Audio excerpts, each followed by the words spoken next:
Alrighty, hello and welcome to my take on the Multishot build. So I know there are several Multishot builds already out there. I know Boardman's got a really good one. The ones I've seen so far are all fairly similar mechanically in that they use Flurry to actually generate Multishot, which is a pretty cool way of doing it, definitely a strong option. But I haven't seen any that are using Multishot as their primary attack without going through Flurry, and my favorite version of it is exactly that. And we take advantage of the unique bow to do so. So I wanted to put out a build that does that very thing. So you can use Multishot as your primary attack instead of trying to proc it through Flurry. So that's what this build is going to do. It's a lot of fun. Let's get into the positives and negatives of the build. Its positives are, well, its AoE is amongst the best in the game. It might be the best. There are other competitors like Elemental Nova, but this one is definitely up there with the very best. It has the ability to shoot off screen and hit targets from a long way away. I'm not even sure what its actual max range is, but it's very high.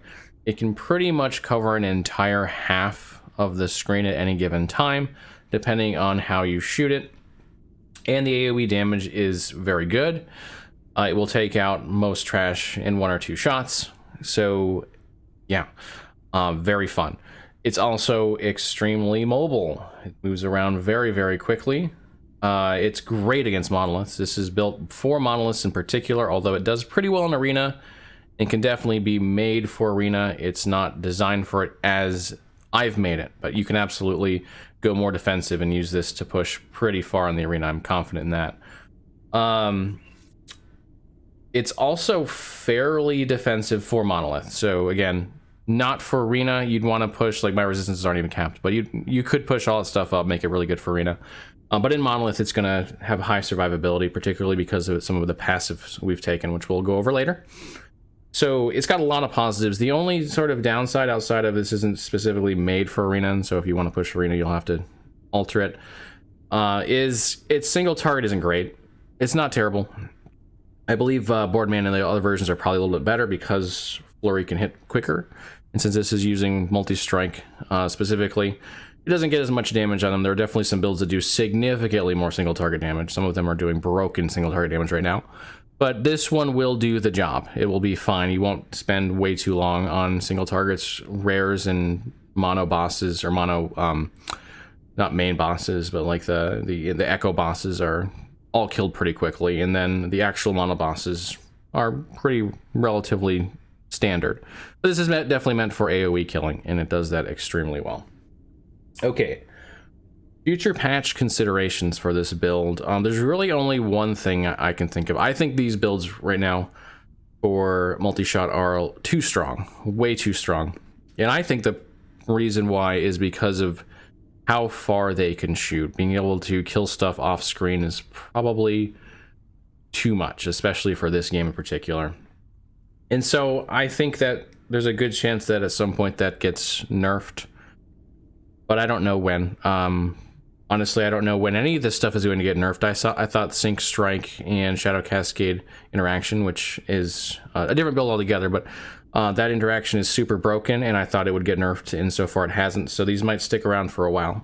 This one is, I think, less likely to get nerfed than the Sync Strike one, at least anytime soon. And even if it does, I think it'll still be really strong. So I don't think there's too much to worry about as far as the strength of this build. As far as how difficult this build is to make and who it's designed for, it's not a beginner build because it requires the bow and it requires some idols to really take off. But playstyle wise, it's very beginner friendly. So it's really just a matter of how quickly you can farm the bow and a couple of those idols at least to get good damage out of it. Once you've done that, it's a very beginner friendly build. Okay, let's go ahead and get right into how to make this build. We'll start, of course, with the skills and specializations, and we'll just go across the screen here. We'll start with Shift. Shift is doing 3 things really. It's increasing our clear speed by increasing our movement speed. This 50% increased movement speed is just a lot. It's a lot of movement speed. It's only for 1.5 seconds, but there's like a 4-second timer, 3-second timer on shift, so half of the time you can go 50%. That's crazy fast. We're getting mana gained on use here, so that's nice for this build because we're not using a generator very often at all. I do have one in the build, we'll cover that next, but it gets used very rarely. We also have Shadow Slip for the vulnerability while shifting, so we get an iframe. I do have my last point I put into elusive. That was my 20.1. Not much really going on there, but even 30 dexterity per dex, we have 25 dex, is a substantial number, so it's nothing to sneeze at, so to speak. The other thing we've done is we've got the Shadow Recuperation, which we need here to get both branches, and of course Jade Quiver is really nice for this build because it increases our crit strike chance and our crit multiplier when we shift for, I think we have for 4 stacks, so that's really solid. Okay, let's talk about Flurry. This one we're going to talk about quickly. This is the generator in the build, and once it gets really rolling, I almost never use it. Maybe once every 3 or 4 monoliths. Like that's how, or echoes, that's how quickly or how much mana I use. It's a very efficient build. But every once in a while you need some, especially on bosses, and so this allows you to pick it up every once in a while. Mostly building this for attack speed, so we generate mana faster. So we're taking Alacrity, we're taking Relentless, we're taking Adrenaline Rush, we're taking all of this as much as we can, and also going up here and taking Sap Willpower. So just pure mana regen, so we don't have to spend much time in Flurry. As far as decoys, this is serving 2 roles. It's of course being used as his primary role of taunting, so that we can keep enemies off us, and it's also a buff debuff. So we're going to grab Backup Buddy, so we can have 2 charges at once, just in case things get really hairy. Mana efficiency capped out here. Sonic Detonation's really nice. Get that frailty stacks on. The Armor Shred's nice too, but the frailty stacks are what we really want here. Warning sound for the haste. Again, movement speed on this build is so much fun. Just going really fast through monoliths. This adds a little extra on to what we're already getting. And then I was taking 4 in Ear Shatter to apply more Armor Shred and increase Armor Shred duration. So this allows us to take out enemies a little bit quicker. Really good on Echo bosses. Next up is the star of the show, Multishot, of course.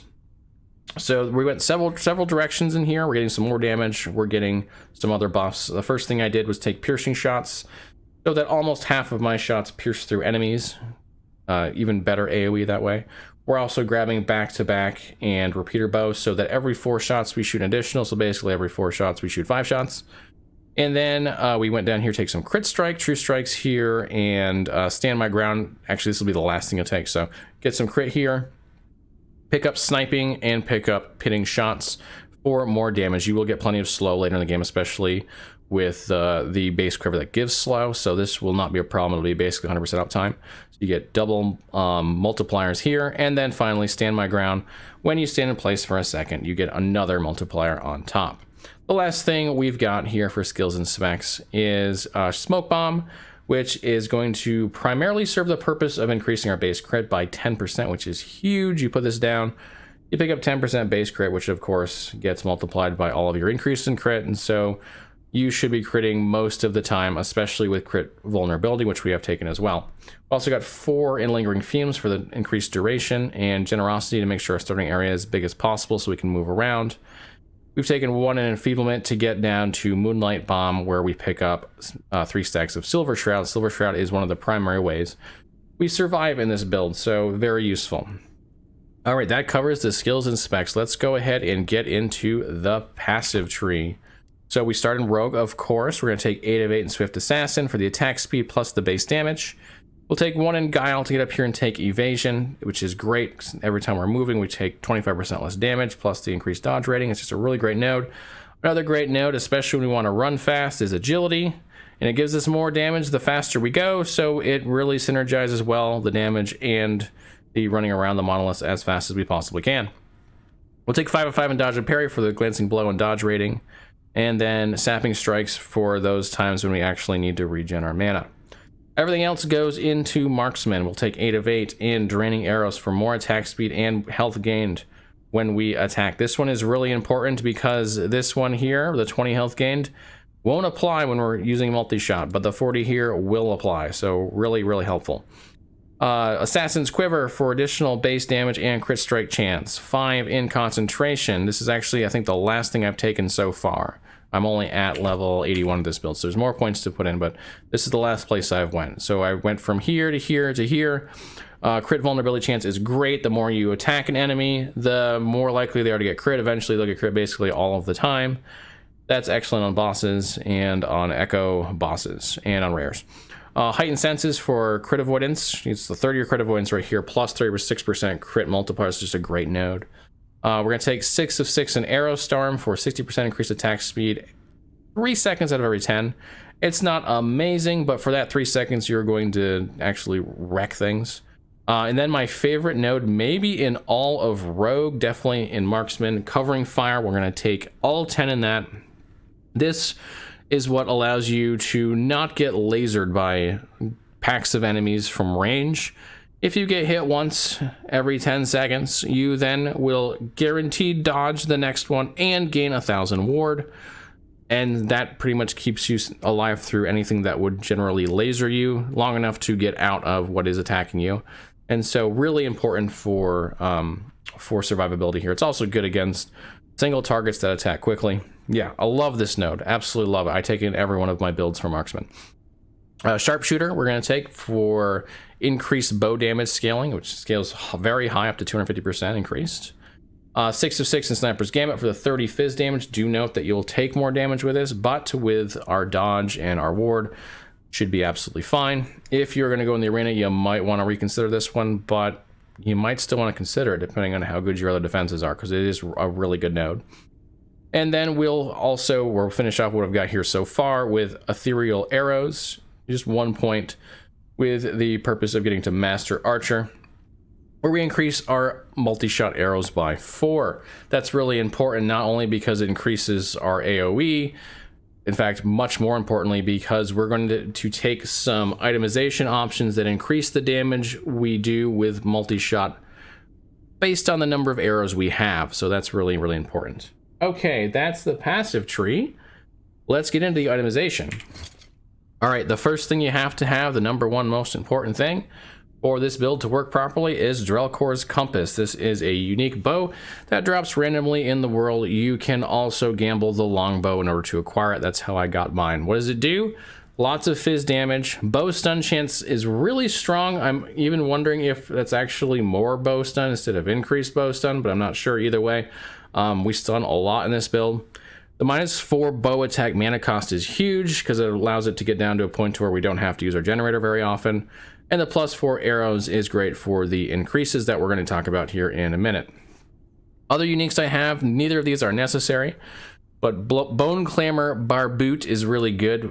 It's got the dexterity on it. It's got ward per second dexterity, obviously really good for these builds. Lots of armor, and the intelligence is underrated because we do have a lot of ward in this build. It allows that ward to be maintained longer. Just the 12 intelligence I have here is all the intelligence I have, and it gives me 48% ward retention. So that really helps maintain that ward for a longer period of time. I'm also wearing Zithara's Conundrum. This is a more multiplier on a unique that's pretty rare. It does have a lot of drawback.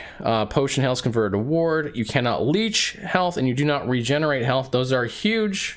Most builds cannot survive that, but because we're getting a whole 40 health per hit, or per bow attack with this, we can maintain it. Another note on this one, I probably don't want to use it in the arena either, but when you're in the monolith, things don't hit hard enough, and so you can survive it long enough to regen your health back up. Okay, as far as, actually, let's go to the idols before we go to the crafted stuff. So the biggest thing you need on these is the increased damage per arrow with multi-shot. 5% per arrow with, I don't even know how many arrows I'm shooting. I'm shooting like 12 or something. That's a good bit of increased damage. If you can get the increased bow crit strike chance, the increased bow critical strike chance as is worded, obviously that's a typo. That's even better than you have a nice synergistic option. Slow on bow hits also pretty nice. Two of these aren't like amazing, like the throwing damage is pretty useless. The chance to bleed is something, but crit strike number 1, if you get the chance to slow, that's also pretty good. Okay, as far as craftables, you're going to want the spider silk quiver if you don't already have a good source of slow. If you do, you can go somewhere else with this, but I like to make sure I have slow quickly on them in multiple stacks, and so this is the one that I like the most. I've also put increased physical damage, increased crit strike chance on here. You can put base on here as well. Either one works, but the chance to slow and chill are very good. Obviously, the slow we've covered. Chill is another source of movement speed reduction and attack speed reduction, so that is very valuable, and we can't get those on our bow because it's a unique, and so this is the best source to get it. As far as body armor, increased damage per arrow with multi-shot shows up once again. You can also put this on the helmet if you want to go without the unique, and that would work out really well as well, give you more damage. I've also got health, vitality, and dexterity in here. The general theme is going to be set resistances, health, dodge, dexterity. Actually, dodge and dexterity probably before health, but those are the general stats that you're going to want. You'll see most of my stats are somewhere along there. Dodge, resistance, armor. Armor on this one is because there aren't a whole lot of great options, although I could have went with a potion that gives you dodge. Dexterity, vitality, crit avoidance. This isn't even a very good ring. So build's still in progress. Dodge, dexterity, health. Set Ellie. Set Ellie, dodge, health. You get the general sentiment here. Mana regen on here is kind of nice. Not necessary though, but 8% increased mana regen does make it a little bit easier to sustain.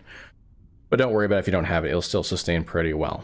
All right, that covers all of the items. Let's just talk about the rotation here really quickly. We're getting through this pretty fast, which is great. It's a very easy rotation. The majority of the time you're just going to be using multi-strike to hit things. You're going to be shifting around. That will give you Jade Arrow, and of course it'll give you more movement speed. If you get into a pack you're worried you can't handle, throw out a decoy and they'll run to it and then kill them. Smoke bomb out if you need more damage so that you can get the 10% base crit.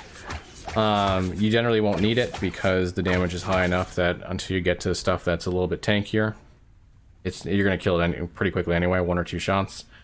And if you happen to run low on mana, just throw out a few flurries on an enemy and you will fully regen your health your mana very, very quickly. That is the rotation. It is very easy, and most of it just depends on the scenario. But most of the time you're going to be shifting and shooting, and that's pretty much it. All right. That's the build. I hope you enjoy it. It's one of my favorite builds so far in Rogue, which is saying something because I really love Rogue. It is the class that has brought last Epoch's combat to the next level, and I look forward to other classes getting treated in a similar way and being brought up to Rogue's level. If you would like to join me on my streams and see us make these builds and just hang out with the community, we have quite the community at this point. It's a lot of fun to hang out with all of you. If you'd like to be a part of that, would love to have you. We also have a Discord where we talk mostly Last Epoch, but other games very much as well, even some other things like computers. So feel free to join that as well. All right, thank you so much for watching. I hope you have a great time in Last Epoch. Enjoy Rogue as much as I do, and I'll see you all again real soon.